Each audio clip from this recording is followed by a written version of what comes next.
Welcome back, everyone. Today we will be reading Chapter 28, so let's get into it. Chapter 28. They were going to all go together, and from a tactical perspective, Plum thought it would have been a better idea. But Elliot was getting impatient, and then there were the noises from upstairs. Quentin and Alice. Plum and Elliot exchanged looks and nodded. No words were needed. It was probably a good development for all involved, on balance, but seriously, they were not going to hang around and listen to that. Elliot made a big show about how interdimensional travel was really no big whoop to him anymore, but Plum was not going to let him ruin it for her. This was radical magic, world-expanding stuff, and even under the present grimmish circumstances, she was a complete nerd for that shit. She could hardly wait. He held out his hand in a foppish kind of gesture, and she took it. And he put his other hand in his pocket and... oh. Clear cold water. They were floating in it, floating upward in spite of herself, as she laughed with pleasure, and as a result almost choked on magic water. They rose up toward light. Points of it, glittery and diffuse above them, but getting more focused all the time. And then their heads broke the surface.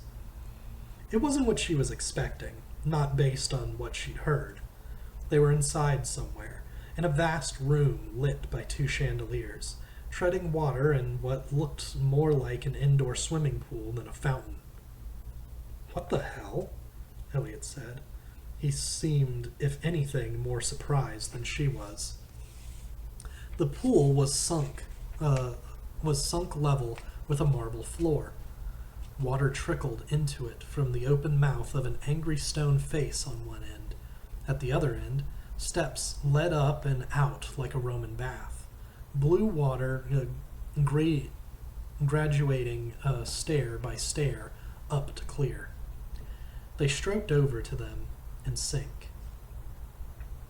"This isn't right," Elliot said. "This isn't the Netherlands, I don't think. We've been hijacked, button-jacked." Magic water streamed out of their clothes as they climbed out, leaving them instantly dry. Awesome. The walls of the room were covered in bookshelves. "Who puts a fountain in the middle of a library?" Plum said. "It can't be good for the books." "No, it can't." It was a library, maybe the grandest one Plum had ever seen. She would have known it was a library with her eyes shut. The hush of it was enough, like a velvet nest in which she'd been carefully nestled, and the smell, the heavy, spicy aroma of slowly, imperceptibly decomposing leather and paper, of hundreds of tons of dry ink. Every square foot of the walls was bookshelves, and every foot of every shelf was full. Creamy spines, leather spines, knobby and ribbed spines, jacketed and bare, gilded and plain. Blank spines and spines crammed with text and ornament. Some were as thin as magazines. Some were wider than they were tall. She ran her fingers along them, one after the other, as if they were the long back of some giant, friendly vertebrae that she was petting. In 3 or 4 places, a book had been taken down, and the one next to it was left slightly aslant, leaning its head against its fellow, as if in silent mourning for its absent neighbor. Even the beams and buttresses had been fitted with shelves, rows and arches and fans of books in the corners of the room, up near the ceiling. There were little book-sized doors, like cat doors. As she watched, one of them swung open with a squeak, and a book came through, floating in midair, sailed the length of the room, and left through a cat door on the other side. "I take it back," Elliot said. "I think this must be one of the libraries of the Netherlands. I've never been inside one.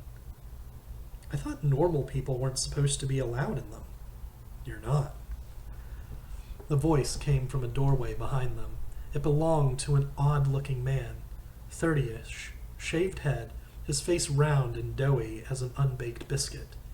He had a goatee that was maybe growing into something that was more than a goatee, which made him look like an angry barista at an indie coffee shop whose dreams of becoming a successful screenwriter were dwindling by the hour.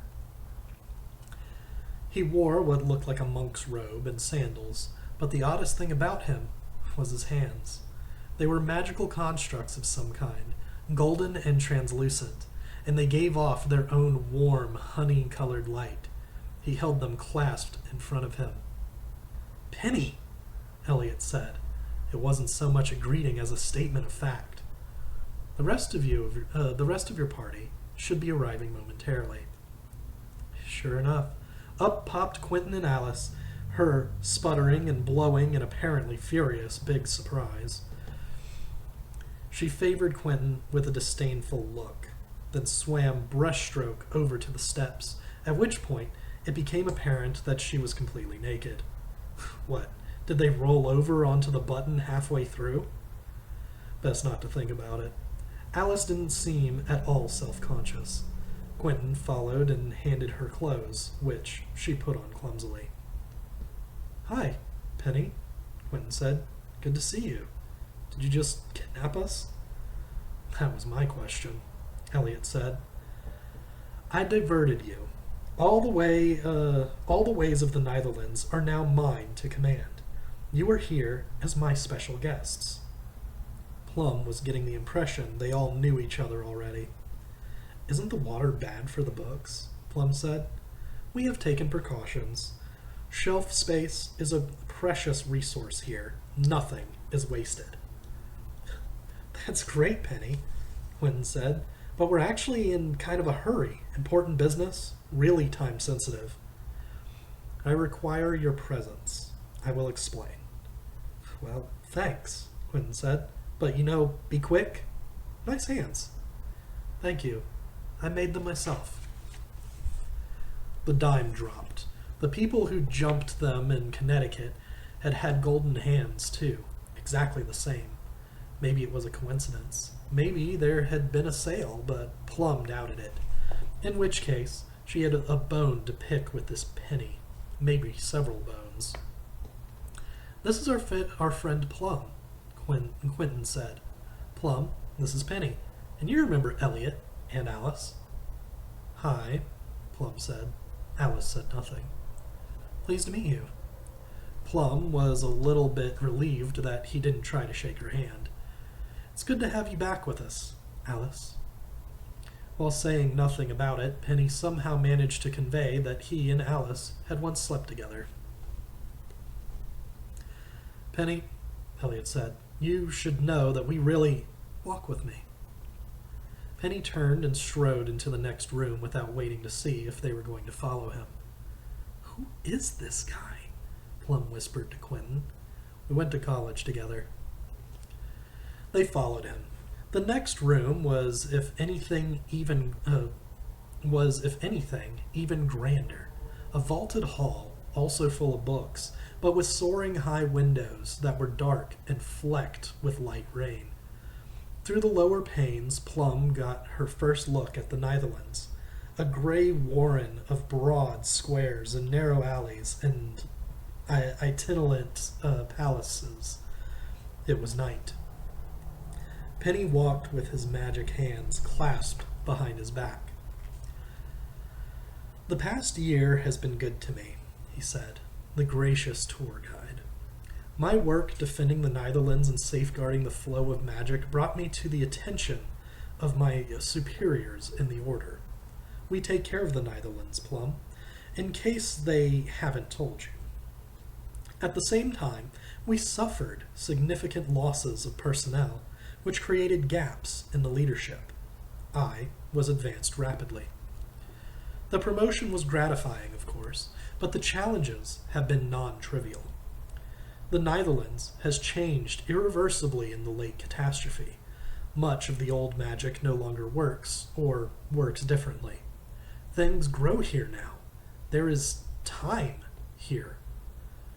He said it irritably, like they had a case of bedbugs.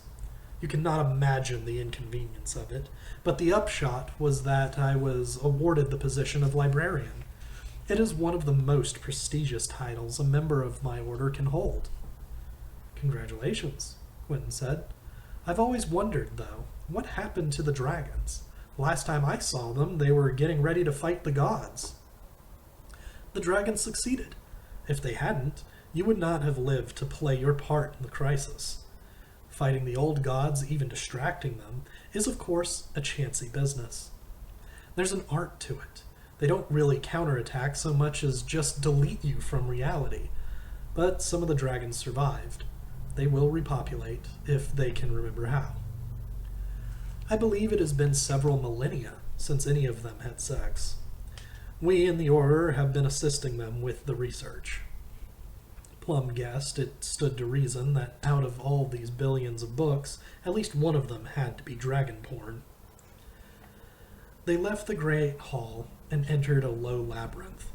Even there, the walls were books, even the ceiling. They hung spine down somehow, over their heads like bats in a cave. Every once in a while, large swaths of books shifted themselves over, grudgingly, like sleepers in a crowded bed, to make room for some new edition further down the line. This Penny guy was a bit of a pill, but she had to admit she was loving his library. Loving. If anything, Quentin had undersold this place.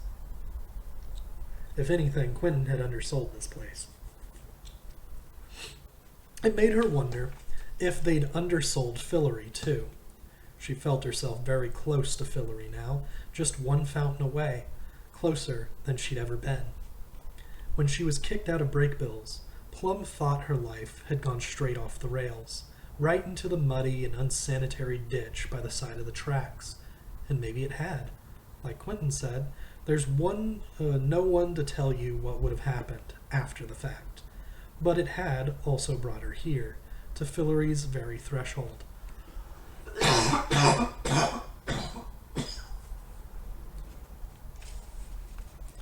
She wanted to see it. It was time. Plum spotted a narrow olive green volume with silver type on its spine dangling above her. It was so tempting, like ripe fruit. Penny practically slapped her hand away. It was a measure of how out of her depth she felt that she actually blushed. But Penny was off and away again. I've already instituted some improvements that have been very well received. I don't know if you've noticed. He pointed up at one of the cat doors through which books were entering and exiting at regular intervals. Yes, very nice, Elliot said. Some of your best work, Quentin chimed in. Plum was picking up a significant frenemy vibe off the Quentin-Penny dynamic.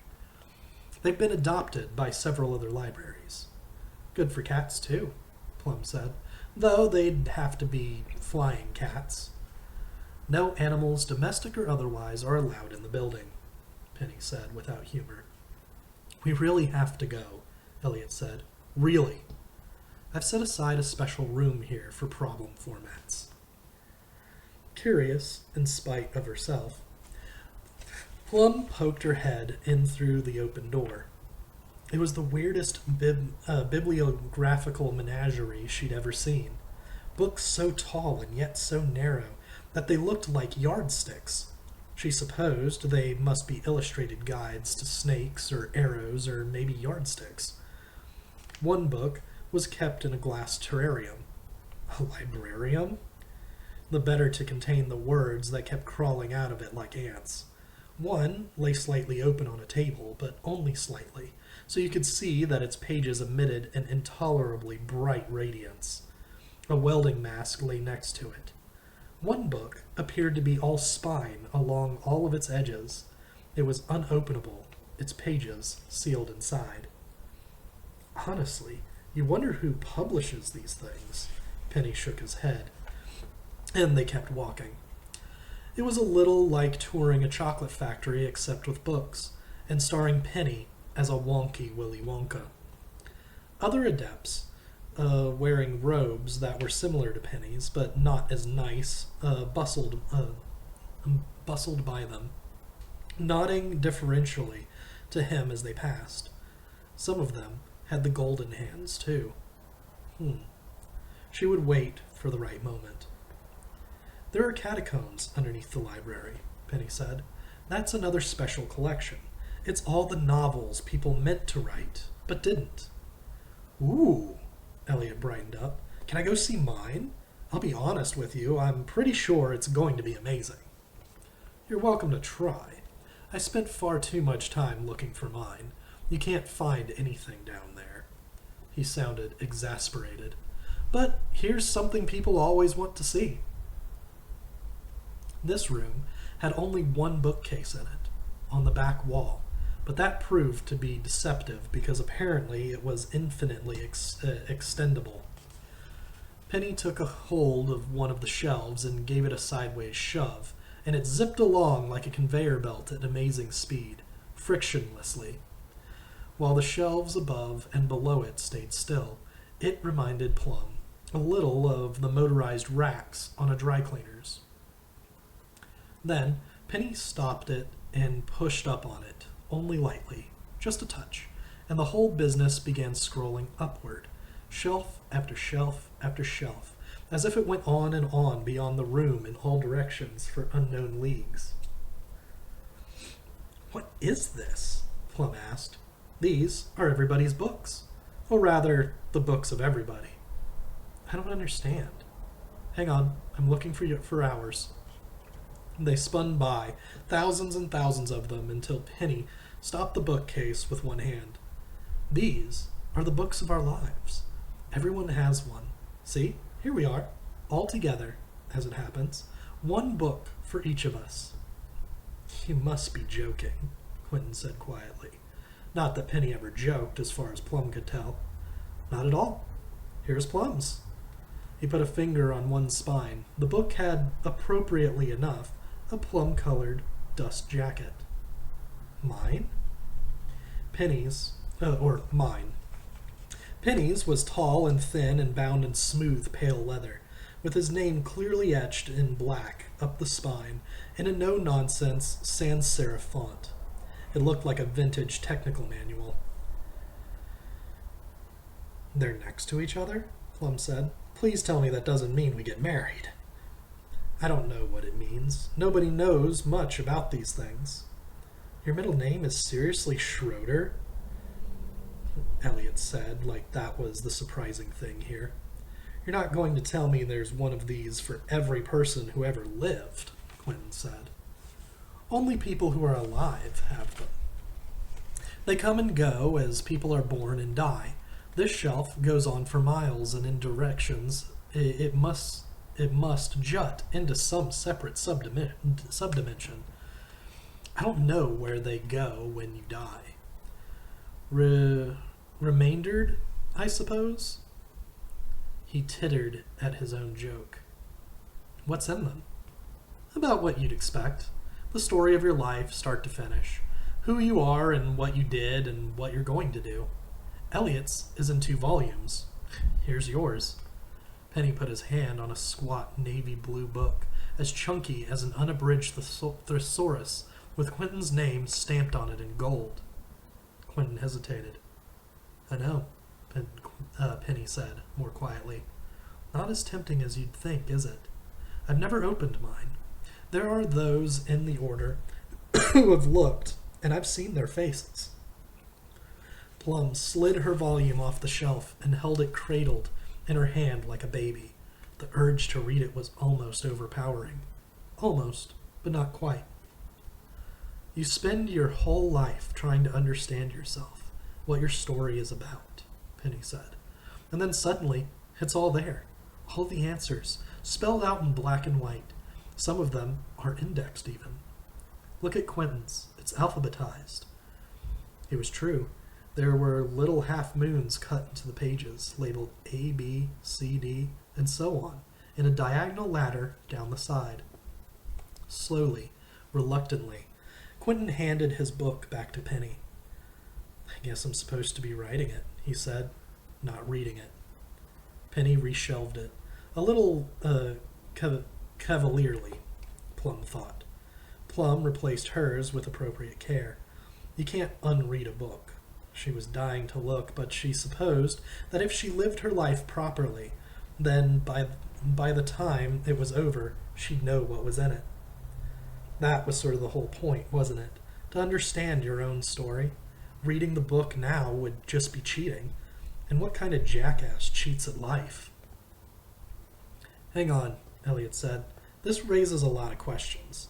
Does this mean we don't have free will? And if you burn somebody's book, do they die? Keep moving. Penny shooed them out into the hall. There's a lot to see. I thought you were in a hurry. He hustled them along as far as a plain, unmarked door, which he opened. It was the first room they'd seen that was completely empty of books. There was nothing on the walls, not even a picture.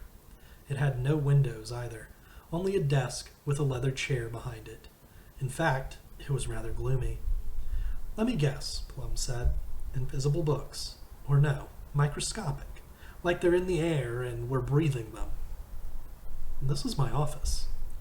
Penny sat down at the desk facing them and steepled his eerily luminescent fingers. The system notified me as soon as you entered the Netherlands. There's a reason I brought you here. You have literally 3 minutes, Elliot said. He was practically fidgeting with impatience. You have something of mine, Penny said. Quentin. I do? A page from one of my books. Oh. Everybody looked at Quentin. Plum hadn't thought of that, but she guessed it made sense. Probably technically, Quentin had stolen that page from the Netherlands, but even so, Penny was being kind of scoldy about it. Fair enough. Quentin extracted it from his coat pocket. I took good care of it for you, I promise.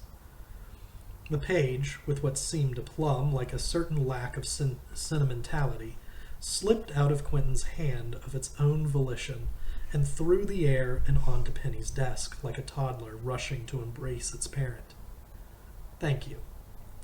Instantly, a door opened and a robed woman entered, eyes on the floor as if to avoid gazing directly at Penny's magnificence. She took the page, bearing it in both hands as gingerly as if it were a limb in urgent need of reattaching, which Plum supposed in some sense it was. Penny leaned over and pulled up one of the floor tiles next to his chair, which turned out not to be a tile at all, but the cover of a large book. It was embedded in the floor. Plum looked around. They were standing on books, big, dusty, thickly bound tomes fitted together like flagstones. Penny leafed through the tissue-thin pages, which contained columns of minute numbers, nodded, and then let the cover fall closed with a thump. Now, he said, there's the matter of the fine. A fine? Quentin said. You mean like a late fee? I do. You'll be detained here for 1 year to work in the stacks until your debt is repaid. Oh my God, what an ass! Don't be an ass, Plum said. You're not going to detain me, Quentin said. Penny, Fillory is dying. We might be able to save it, but it can't wait. We have to go. There are thousands of worlds. They live and they die, but no, Edge. But knowledge is power, Quentin, and wisdom is eternal. He actually liked that. You took some of ours. I gave it back. But you had the use of it for a year. A page from the Arcanum in the hand of the Zweivogel scribe herself. Think what we could have done with it in that time. Almost certainly nothing. You have like a dillion books here. Probably nobody would have even looked at. Penny stood up and walked around from behind the desk, raising his hands. His fingers. Hey, those were spellcasting positions. The books must be balanced, Quentin. You always did have trouble accepting that. We will also have to remove from your mind the memory of what you read. He was going into Quentin's head now. No. Plum took a step back and raised her hands, too. Everybody did. In 1 second, they went from a loose clump of people with complicated feelings about one another to a single defensive phalanx. Quentin moved the fastest. He held up a hand, and a tight, blinding shaft of light shone out of his palm, straight into Penny's face. But the light didn't reach his face. With one weird magic hand, Penny stopped the beam. His hand seemed to eat the light. With the other, he grasped the beam like it was a solid thing and bent it 90 degrees downward so that it shone harmlessly at the floor. It stayed there. Too late. Elliot weighed in with some kind of electric bolts, but those golden hands plucked them out of the air, 1, 2, 3, 4, 5, in sequence, and with inhuman quickness and accuracy. It was like a stage magician's bullet catch. Plum was frantically weaving a shield in front of Quentin. She was still weak on this kind of magic. Nobody at Breakbills taught it, but Quentin had showed her a thing or two, and she was nothing if not a quick study. But she already knew it wasn't going to be ready in time. "I've waited a long time for this," Penny said. "Then this is going to be kind of an anticlimax," Alice said, and she punched him in the face. Boom! Oh my God. It was beautiful, just like in a movie. Straight from the shoulder, feet planted, hips rolled, follow through, the works. Penny never saw it coming. Do people really do things like that? People like Alice did, apparently. Penny didn't fall down, but he bent over double, clutching his face with both hands. "Ah!" He said it quietly, but with real feeling. "We're done," Alice said. "Let's go."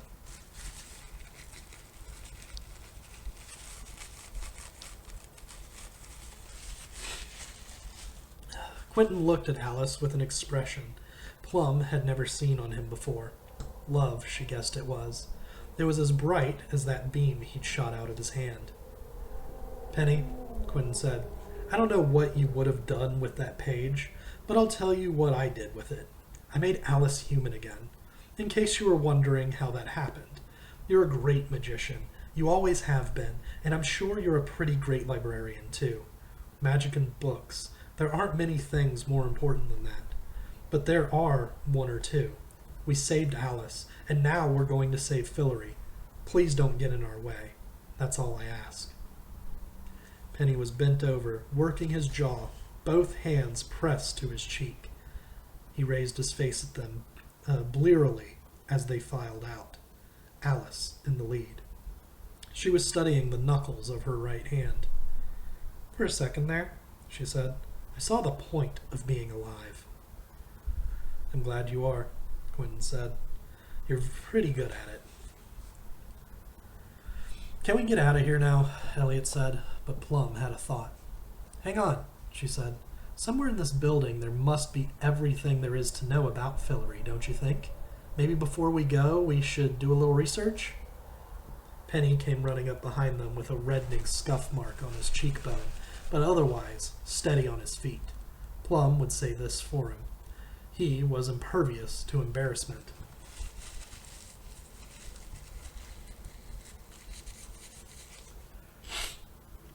"Don't say anything," Elliot said before Penny could speak. "Just listen. We need information. You have it. Where are the books about Fillory?" "There's a whole room of them." Plum deplored physical violence on principle, but it did seem to have a remarkably positive effect on Penny. "Large one. Come on. It's in the other wing." They never would have found it on their own, even with Penny leading the way. It took 10 minutes to walk there, up and down stairs and through a maze of passages. On the way, Penny explained about his hands. They were a form of spectral prosthetic, quite groundbreaking in their own way. The theory was very elegant, but the concepts were likely beyond what most of them, except for Alice, were capable of understanding. His fingertips could move at several times human speed, and they had a number of extra senses, including the ability to feel magnetic fields and refract light and gauge temperature to within 1/100th of a degree.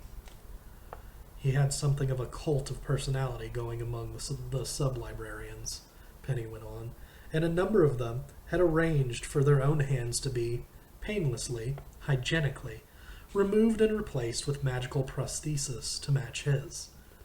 Plum was finally on the point of asking him about Connecticut when they arrived at a room that could have been a ballroom at Versailles.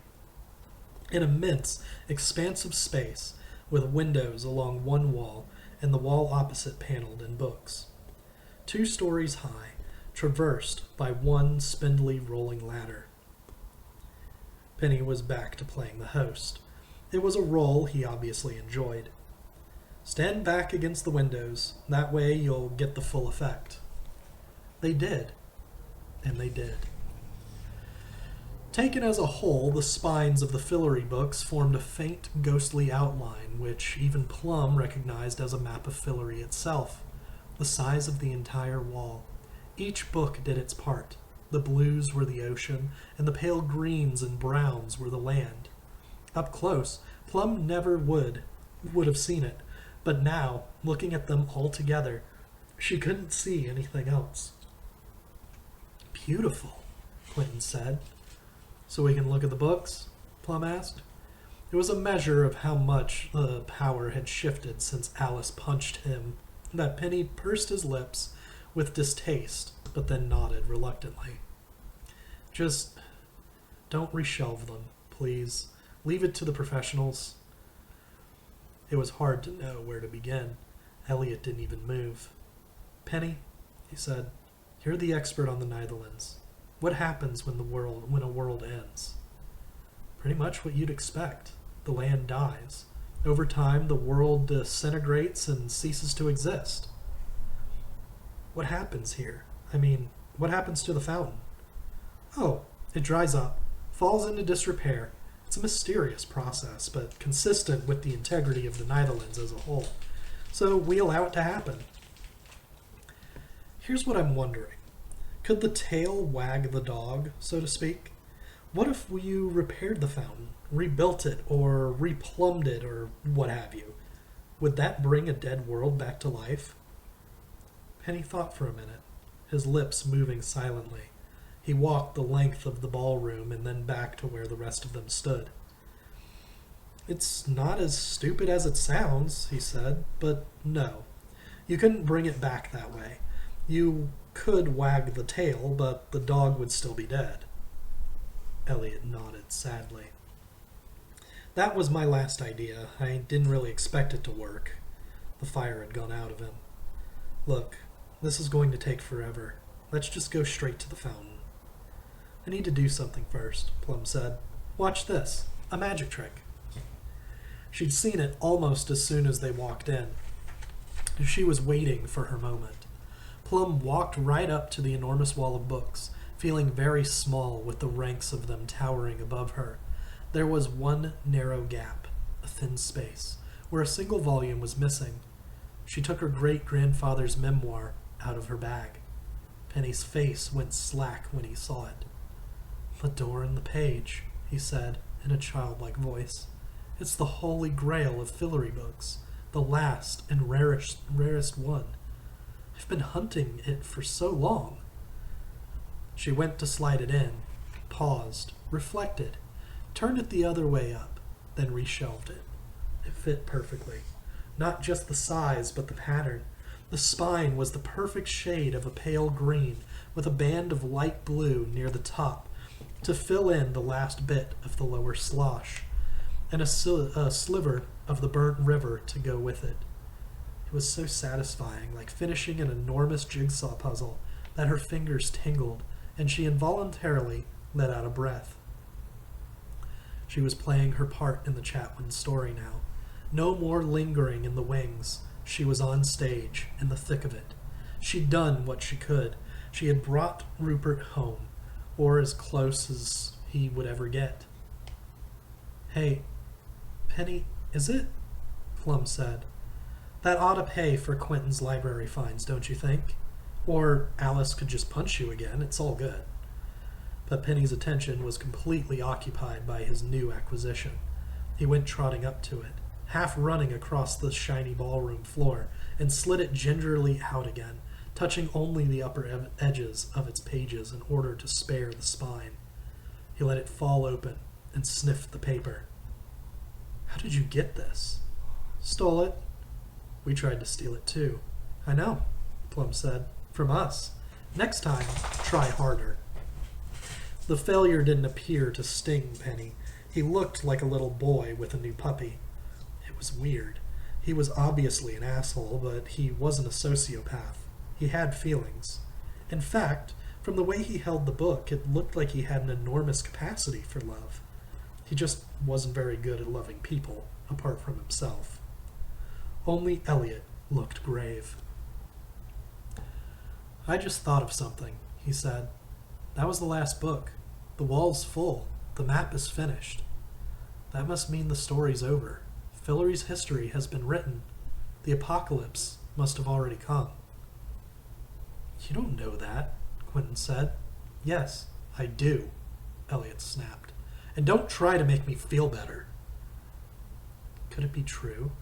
The idea made its way through Plum in a cold ripple. All this time, all her life, really, she'd been thinking about Fillory, dithering about it, hiding from it. Fillory and the Chatwins and the fatal longings they represented had been her dark side, and she'd tried to pretend they didn't exist. She'd wanted to have one side only, like a Mobius strip, a Mobius person. But that was a mistake.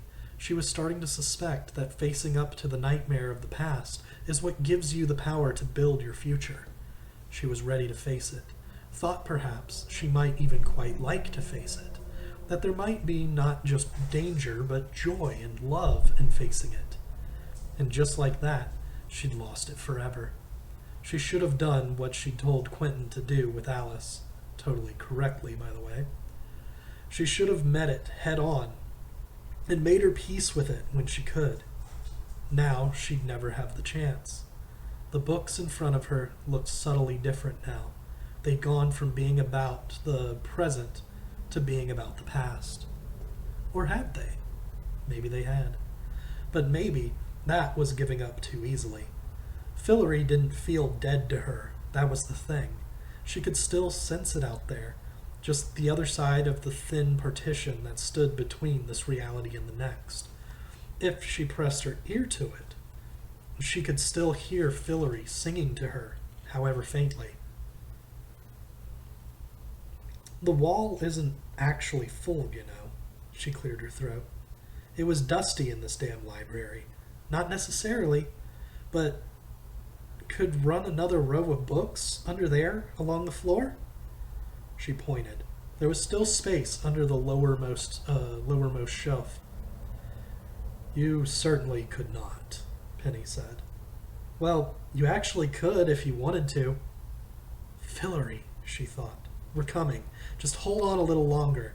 It was as if, just by convincing Penny, she could keep Fillory alive. I think you're looking at this too literally, Elliot said. Maybe you're not looking at it literally enough, Alice said, startling everybody, possibly including herself. Those two walls are empty, and there's space between the windows, too. It would be very irregular. Penny folded his arms, his gilded hands glowing with indignation.